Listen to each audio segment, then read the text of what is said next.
मेरे प्यारे देशवासियों, मन की बात में आप सभी का एक बार फिर बहुत बहुत स्वागत है। आज इस चर्चा को शुरू करते हुए मन मस्तिष्क में कितने ही भाव उमड़ रहे हैं। हमारा और आपका मन की बात का ये साथ अपने 99 पायदान पर आ पहुंचा है। आमतौर पर हम सुनते हैं कि 99 का फेर बहुत कठिन होता है। क्रिकेट में तो नर्वस 90 को बहुत मुश्किल पड़ाव माना जाता है। लेकिन जहां भारत के जन जन के मन की बात हो, वहां की प्रेरणा ही कुछ और होती है। मुझे इस बात की भी खुशी है कि मन की बात के 100वें एपिसोड को लेकर देश के लोगों में बहुत उत्साह है। मुझे बहुत सारे संदेश मिल रहे हैं, फोन आ रहे हैं। आज जब हम आजादी का अमृतकाल मना रहे हैं, नए संकल्पों के साथ आगे बढ़ रहे हैं, तो 100वें मन की बात को लेकर आपके सुझावों और विचारों को जानने के लिए मैं भी बहुत उत्सुक हूं। मुझे आपके ऐसे सुझावों का बेसब्री से इंतजार है। वैसे तो इंतजार हमेशा होता है, लेकिन इस बार ज्यादा है। आपके ये सुझाव और विचार ही 30 अप्रैल को होने वाले 100वें मन की बात को और यादगार बनाएंगे। मेरे प्यारे देशवासियों, मन की बात में हमने ऐसे हजारों लोगों की चर्चा की है जो दूसरों की सेवा के लिए अपना जीवन समर्पित कर देते हैं। कई लोग ऐसे होते हैं जो बेटियों की शिक्षा के लिए अपनी पूरी पेंशन लगा देते हैं। कोई अपने पूरे जीवन की कमाई पर्यावरण और जीव सेवा के लिए समर्पित कर देता है। हमारे देश में परमार्थ को इतना ऊपर रखा गया है कि दूसरों के सुख के लिए लोग अपना सर्वस्व दान देने में भी संकोच नहीं करते। इसलिए तो हमें बचपन से शिवी और दधीची जैसे देह दानियों की गाथाएं सुनाई जाती हैं। साथियों, आधुनिक मेडिकल साइंस के इस दौर में ऑर्गन डोनेशन किसी को जीवन देने का एक बहुत बड़ा माध्यम बन चुका है। कहते हैं, जब एक व्यक्ति मृत्यु के बाद अपना शरीर दान करता है, तो उससे 8 से 9 लोगों को एक नया जीवन मिलने की संभावना बनती है। संतोष की बात है कि आज देश में ऑर्गन डोनेशन के प्रति जागरूकता भी बढ़ रही है। साल 2013 में हमारे देश में ऑर्गन डोनेशन के 5,000 से भी कम केसेस थे। लेकिन 2022 में ये संख्या बढ़कर 15,000 से ज्यादा हो गई है। ऑर्गन डोनेशन करने वाले व्यक्तियों ने, उनके परिवार ने वाकई बहुत पुण्य का काम किया है। साथियों, मेरा बहुत समय से मन था कि मैं ऐसा पुण्य कार्य करने वाले लोगों के मन की बात जानूं और इसे देशवासियों के साथ भी शेयर करूं। इसलिए आज मन की बात में हमारे साथ एक प्यारी सी बिटिया, एक सुंदर गुड़िया के पिता और उनकी माताजी हमारे साथ जुड़ने जा रहे हैं। पिताजी का नाम है सुखबीर सिंह संधू जी और माताजी का नाम है सुप्रीत कौर जी। ये परिवार पंजाब के अमृतसर में रहते हैं। बहुत मन्नतों के बाद उन्हें एक बहुत सुंदर गुड़िया, बिटिया हुई थी। घर के लोगों ने बहुत प्यार से उसका नाम रखा था अबाबत कौर। अबाबत का अर्थ दूसरे की सेवा से जुड़ा है, दूसरों का कष्ट दूर करने से जुड़ा है। अबाबत जब सिर्फ 39 दिन की थी, तभी वो ये दुनिया छोड़कर चली गई। लेकिन सुखबीर सिंह सिंधु जी और उनकी पत्नी सुप्रीत कौर जी ने, उनके परिवार ने बहुत ही प्रेरणादायी फैसला लिया। ये फैसला था 39 दिन की उम्र वाली बेटी के अंगदान का, ऑर्गन डोनेशन का। हमारे साथ इस समय फोन लाइन पर सुखबीर सिंह और उनकी श्रीमती जी मौजूद है। आइए उनसे बात करते हैं। सुखबीर जी नमस्ते। नमस्ते माननीय प्रधानमंत्री जी, सत श्री अकाल। सत श्री अकाल जी, सत श्री अकाल जी। सुखबीर जी, मैं आज मन की बात के संबंध में सोच रहा था तो मुझे लगा कि अबाबत की बात इतनी प्रेरक है, वो आप ही के मुंह से सुनूं, क्योंकि घर में बेटी का जन्म जब होता है तो अनेक सपने, अनेक खुशियां लेकर आता है। लेकिन बेटी इतनी जल्दी चली जाए, वो कष्ट कितना भयंकर होगा, उसका भी मैं अंदाज लगा सकता हूँ। जिस प्रकार से आपने फैसला लिया, तो मैं सारी बात जानना चाहता हूँ जी। सर, भगवान ने बहुत अच्छा बच्चा दिया था हमें। बहुत प्यारी गुड़िया हमारे घर में आई थी। उसके पैदा होते ही हमें पता चला कि उसके दिमाग में एक ऐसा नाड़ियों का गुच्छा बना हुआ है जिसकी वजह से उसके दिल का आकार बड़ा हो रहा है। तो हम हैरान हो गए कि बच्चे की सेहत इतनी अच्छी है, इतना खूबसूरत बच्चा है और इतनी बड़ी समस्या लेकर पैदा हुआ है। तो पहले 24 दिन तक तो बहुत ठीक रहा बच्चा, बिल्कुल नॉर्मल रहा। अचानक उसका दिल एकदम काम करना बंद हो गया। तो हम जल्दी से उसको हॉस्पिटल लेके गए। वहाँ डॉक्टरों ने उसको रिवाइव तो कर दिया, लेकिन समझने में टाइम लगा कि इसको क्या दिक्कत आई, इतनी बड़ी दिक्कत के छोटा सा बच्चा और अचानक दिल का दौरा पड़ गया। तो हम उसको इलाज के लिए पीजीआई चंडीगढ़ ले गए। वहाँ बड़ी बहादुरी से उस बच्चे ने इलाज के लिए संघर्ष किया, लेकिन बीमारी ऐसी थी कि उसका इलाज इतनी छोटी उम्र में संभव नहीं था। डॉक्टरों ने बहुत कोशिश की कि उसको रिवाइव करवाया जाए। अगर 6 महीने के आसपास बच्चा चला जाए तो उसका ऑपरेशन करने की सोची जा सकती थी, लेकिन भगवान को कुछ और मंजूर था। उन्होंने केवल 39 डेज की जब हुई तो डॉक्टर्स ने कहा कि इसको दोबारा दिल का दौरा पड़ा है, अब उम्मीद बहुत कम रह गई है। तो हम दोनों मियाँ बीवी रोते हुए इस निर्णय पे पहुंचे कि हमने देखा था उसको बहादुरी से जूझते हुए, बार बार ऐसे लग रहा था जैसे कि अब चला जाएगी, लेकिन फिर रिवाइव कर रही थी। तो हमें लगा कि इस बच्चे का यहाँ आने का कोई मकसद है। तो उन्होंने जब बिल्कुल ही जवाब दे दिया तो हम दोनों ने डिसाइड किया कि क्यों ना हम इस बच्चे के ऑर्गन डोनेट कर दें, शायद किसी और की जिंदगी में उजाला आ जाए। फिर हमने पीजीआई के जो एडमिनिस्ट्रेटिव ब्लॉक है उनमें संपर्क किया और उन्होंने हमें गाइड किया कि इतने छोटे बच्चे के केवल किडनीज ही दी जा सकती हैं। परमात्मा ने हिम्मत दी, गुरु नानक साहब का फलसफा है, इसी सोच से हमने डिसीजन ले लिया जी। नहीं, गुरुओं ने जो शिक्षा दी है उसको आपने जी करके दिखाया जी। सुरप्रीत जी हैं क्या? उनसे बात हो सकती है? जी सर। हेलो। सुरप्रीत जी, मैं आपको प्रणाम करता हूँ। नमस्कार सर, नमस्कार। सर, ये हमारे लिए बड़ी गर्व की बात है कि आप हमसे बात कर रहे हैं। आपने इतना बड़ा काम किया है, और मैं मानता हूँ देश ये सारी बातें जब सुनेगा तो बहुत लोग किसी की जिंदगी बचाने के लिए आगे आएंगे। अबाबत का ये योगदान है, ये बहुत बड़ा है जी। सर, ये भी गुरु नानक पातशाह जी की शायद बख्शिश थी कि उन्होंने हिम्मत दी ऐसा डिसीजन लेने में। गुरुओं की कृपा के बिना तो कुछ हो ही नहीं सकता जी। बिल्कुल सर, बिल्कुल।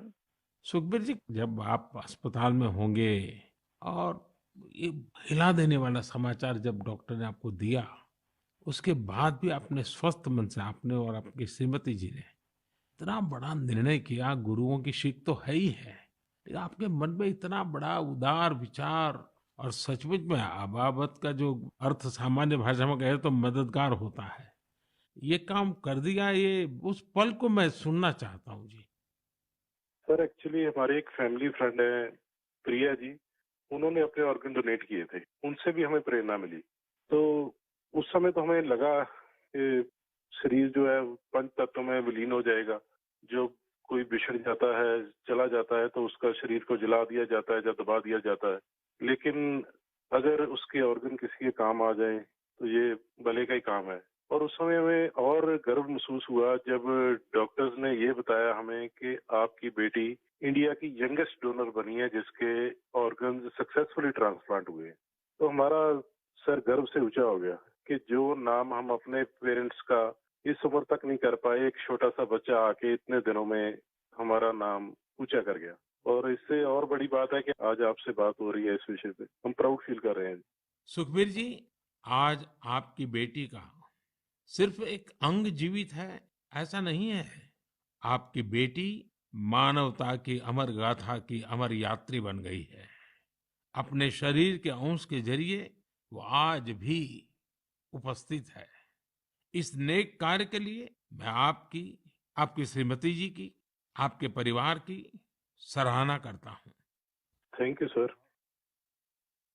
साथियों, ऑर्गन डोनेशन के लिए सबसे बड़ा जज्बा यही होता है कि जाते जाते भी किसी का भला हो जाए, किसी का जीवन बच जाए। जो लोग ऑर्गन डोनेशन का इंतजार करते हैं वो जानते हैं कि इंतजार का एक एक पल गुजरना कितना मुश्किल होता है।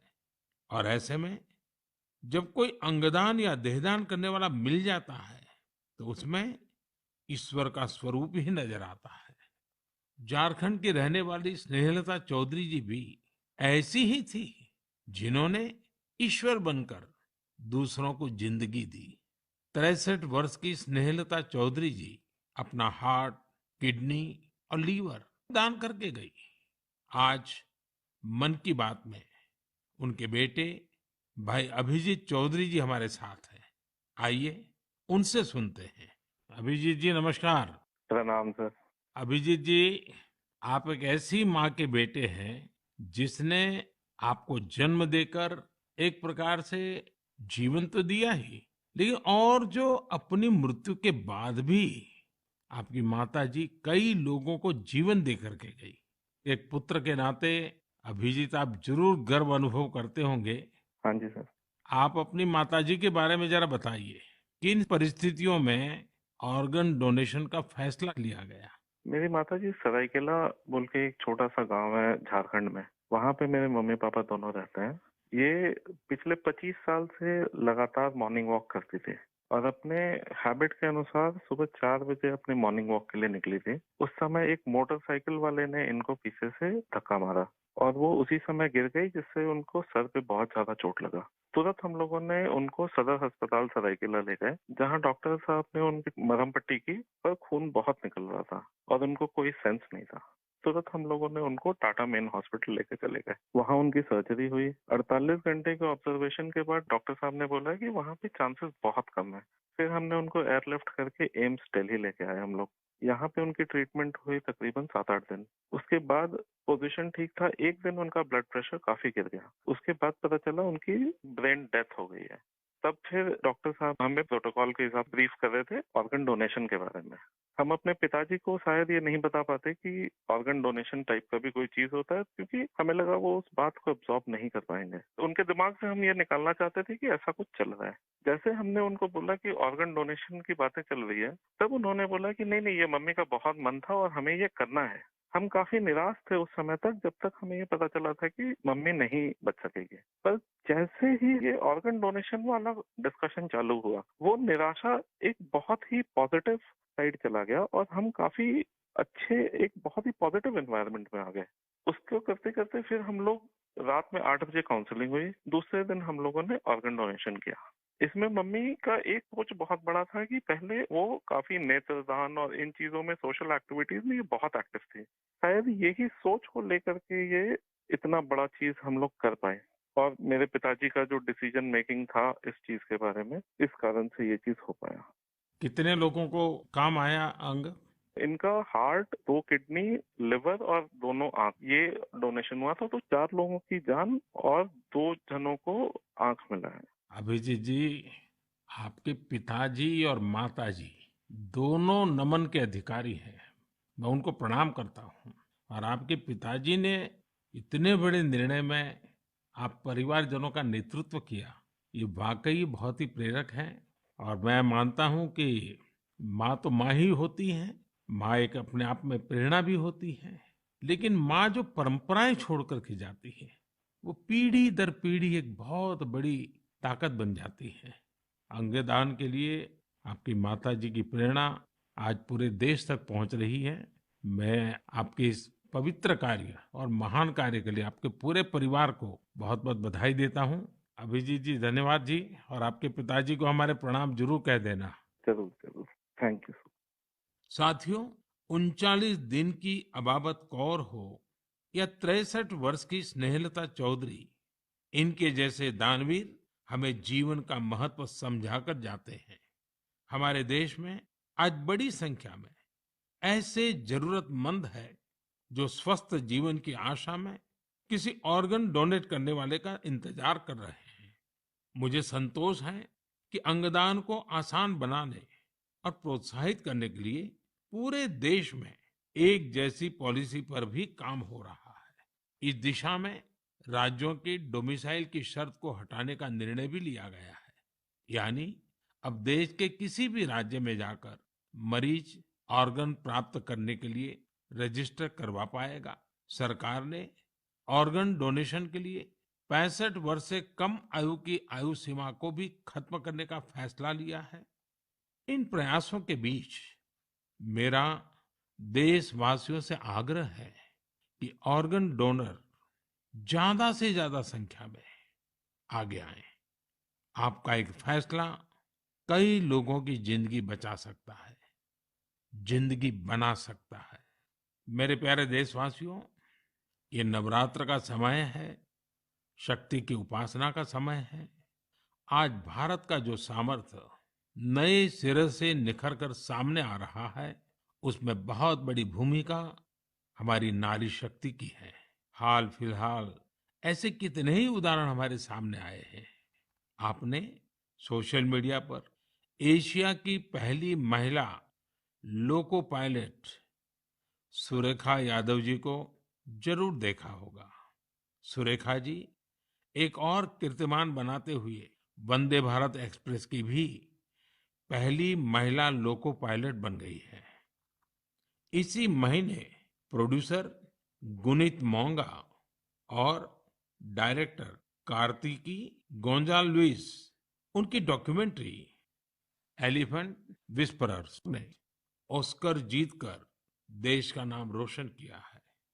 देश के लिए एक और उपलब्धि भाभा एटॉमिक रिसर्च सेंटर की साइंटिस्ट बहन ज्योतिर्मयी मोहंती जी ने भी हासिल की है। ज्योतिर्मयी जी को केमिस्ट्री और केमिकल इंजीनियरिंग की फील्ड में IUPAC का विशेष अवार्ड मिला है। इस वर्ष की शुरुआत में ही भारत की अंडर 19 महिला क्रिकेट टीम ने T20 वर्ल्ड कप जीतकर नया इतिहास रचा। अगर आप राजनीति की ओर देखेंगे तो एक नई शुरुआत नागालैंड में हुई है। नागालैंड में 75 वर्षों में पहली बार 2 महिला विधायक जीतकर विधानसभा पहुंची है। इनमें से एक को नागालैंड सरकार में मंत्री भी बनाया गया है। यानी राज्य के लोगों को पहली बार एक महिला मंत्री भी मिली है। साथियों, कुछ दिनों पहले मेरी मुलाकात उन जाबाज बेटियों से भी हुई जो तुर्की में विनाशकारी भूकंप के बाद वहां के लोगों की मदद के लिए गई थी। ये सभी NDRF के दस्ते में शामिल थी। उनके साहस और कुशलता की पूरी दुनिया में तारीफ हो रही है।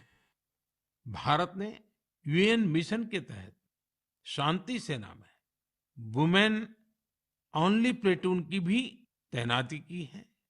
आज देश की बेटियां हमारी तीनों सेनाओं में अपने शौर्य का झंडा बुलंद कर रही है। Group captain Shalija Dhami combat unit में कमांड अपॉइंटमेंट पाने वाली पहली महिला वायुसेना अधिकारी बनी है। उनके पास करीब 3000 घंटे का फ्लाइंग एक्सपीरियंस है।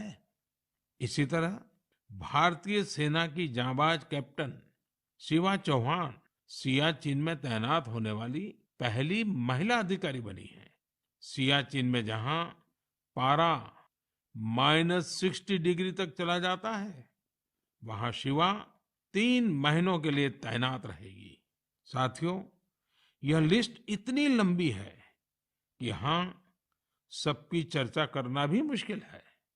ऐसी सभी महिलाएं, हमारी बेटियां आज भारत और भारत के सपनों को ऊर्जा दे रही है। नारी शक्ति की ये ऊर्जा ही विकसित भारत की प्राणवायु है। मेरे प्यारे देशवासियों, इन दिनों पूरे विश्व में स्वच्छ ऊर्जा रिन्यूएबल एनर्जी की खूब बात हो रही है। मैं जब विश्व के लोगों से मिलता हूं तो वो इस क्षेत्र में भारत की अभूतपूर्व सफलता की जरूर चर्चा करते हैं। खासकर भारत सोलर एनर्जी के क्षेत्र में जिस तेजी से आगे बढ़ रहा है वो अपने आप में एक बहुत बड़ी उपलब्धि है। भारत के लोग तो सदियों से सूर्य से विशेष रूप से नाता रखते हैं। हमारे यहाँ सूर्य की शक्ति को लेकर जो वैज्ञानिक समझ रही है, सूर्य की उपासना की जो परंपराएं रही है, वो अन्य जगहों पर कम ही देखने को मिलते हैं। मुझे खुशी है कि आज हर देशवासी सौर ऊर्जा का महत्व भी समझ रहा है और क्लीन एनर्जी में अपना योगदान भी देना चाहता है। सबका प्रयास की यही स्पिरिट आज भारत के सोलर मिशन को आगे बढ़ा रही है। महाराष्ट्र के पुणे में ऐसे ही एक बेहतरीन प्रयास ने मेरा ध्यान अपनी ओर खींचा है। यहाँ एमएसआर ऑलिव हाउसिंग सोसाइटी के लोगों ने तय किया कि वे सोसाइटी में पीने के पानी, लिफ्ट और लाइट जैसी सामूहिक उपयोग की चीजें अब सोलार एनर्जी से ही चलाएंगे। इसके बाद इस सोसाइटी में सबने मिलकर सोलर पैनल लगवाए। आज इन सोलर पैनल से हर साल करीब 90,000 किलोवाट आवर बिजली पैदा हो रही है। इससे हर महीने लगभग 40,000 रुपए की बचत हो रही है। इस बचत का लाभ सोसाइटी के सभी लोगों को हो रहा है। साथियों, पुणे की तरह ही दमन दीव में जो दीव है, जो एक अलग जिला है, वहां के लोगों ने भी एक अद्भुत काम करके दिखाया है। आप जानते ही होंगे कि दीव सोमनाथ के पास है। दीव भारत का पहला ऐसा जिला बना है जो दिन के समय सभी जरूरतों के लिए 100% क्लीन एनर्जी का इस्तेमाल कर रहा है। दीव की इस सफलता का मंत्र भी सबका प्रयास ही है। कभी यहाँ बिजली उत्पादन के लिए संसाधनों की चुनौती थी। लोगों ने इस चुनौती के समाधान के लिए सोलर एनर्जी को चुना। यहाँ बंजर जमीन और कई बिल्डिंग्स पर सोलर पैनल्स लगाए गए।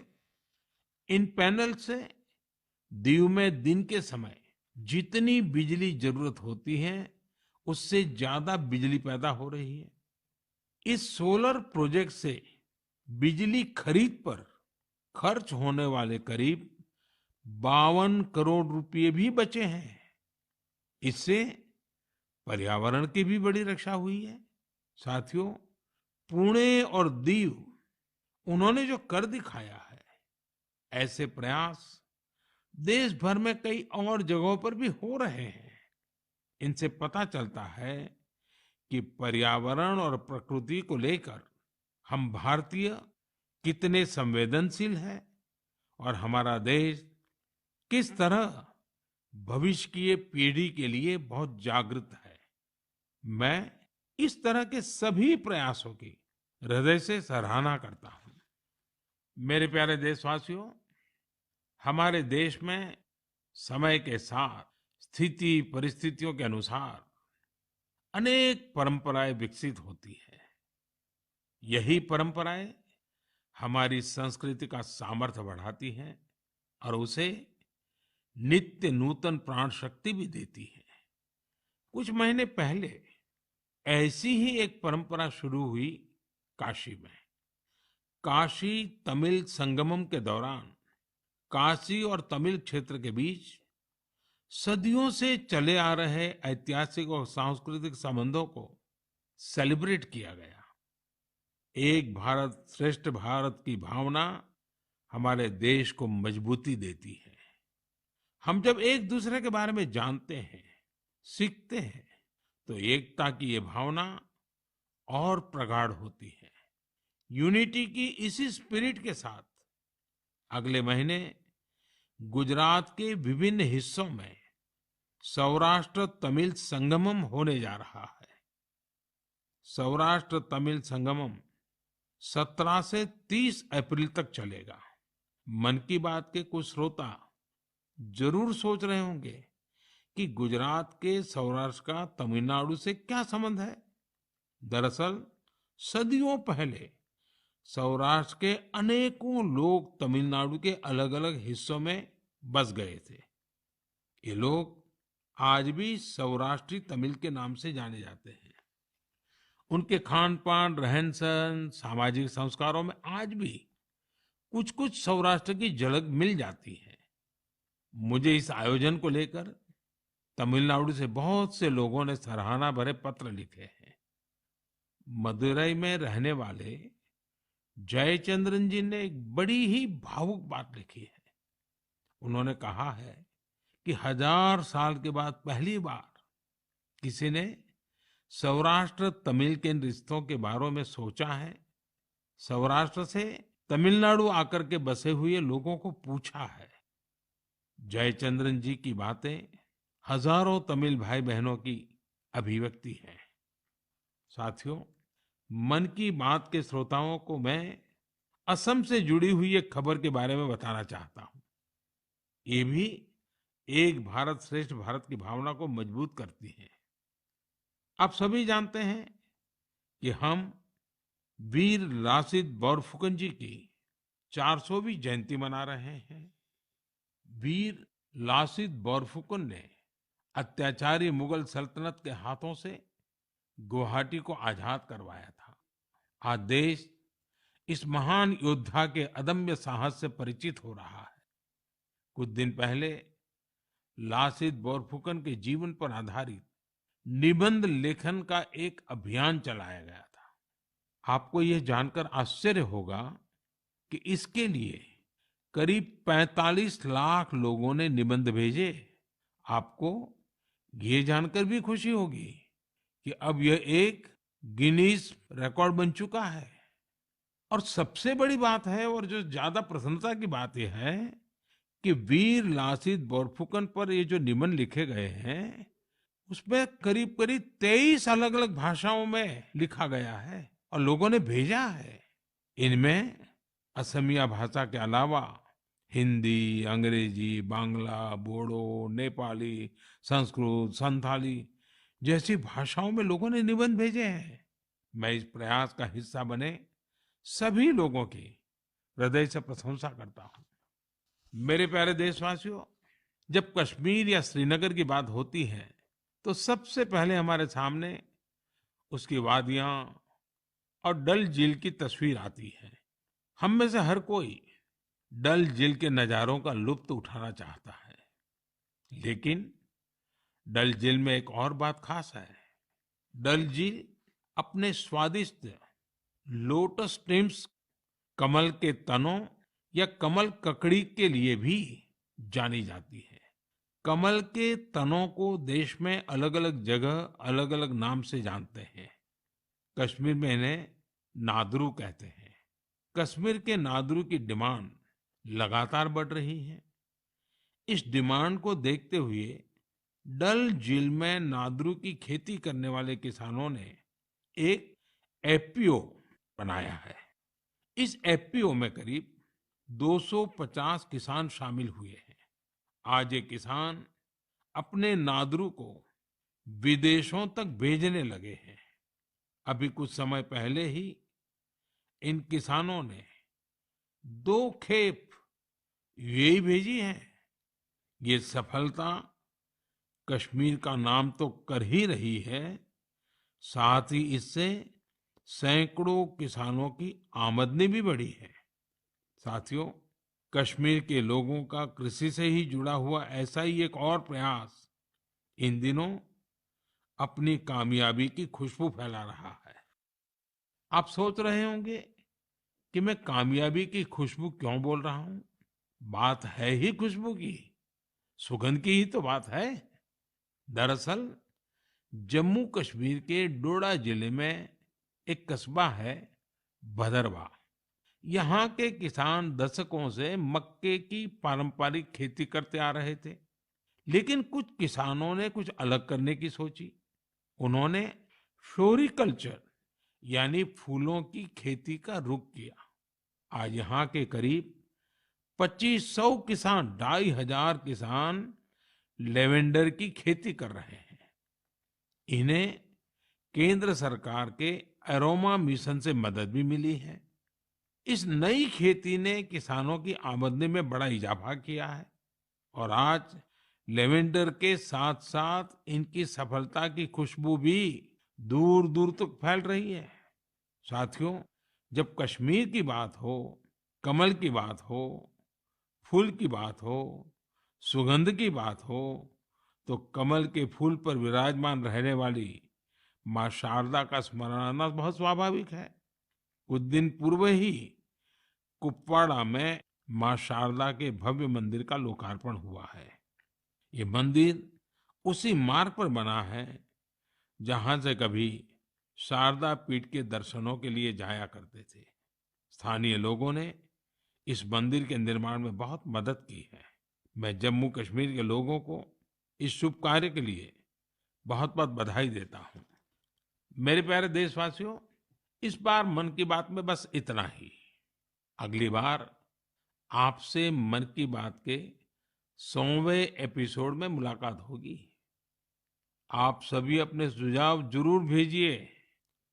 मार्च के इस महीने में हम होली से लेकर नवरात्रि तक कई पर्व और त्योहारों में व्यस्त रहे हैं। रमजान का पवित्र महीना भी शुरू हो चुका है। अगले कुछ दिनों में श्री राम नवमी का महापर्व भी आने वाला है। इसके बाद महावीर जयंती, गुड फ्राइडे और ईस्टर भी आएंगे। अप्रैल के महीने में हम भारत के दो महान विभूतियों की जयंती भी मनाते हैं। ये दो महापुरुष हैं महात्मा ज्योतिबा फुले और बाबा साहब आम्बेडकर। इन दोनों ही महापुरुषों ने समाज में भेदभाव मिटाने के लिए अभूतपूर्व योगदान दिया।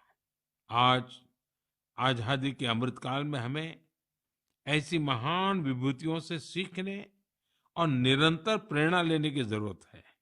हमें अपने कर्तव्यों को सबसे आगे रखना है। साथियों, इस समय कुछ जगहों पर कोरोना भी बढ़ रहा है, इसलिए आप सभी को एहतियात बरतनी है, स्वच्छता का भी ध्यान रखना है। अगले महीने मन की बात के 100वें एपिसोड में हम लोग फिर मिलेंगे। तब तक के लिए मुझे विदा दीजिए। धन्यवाद। नमस्कार।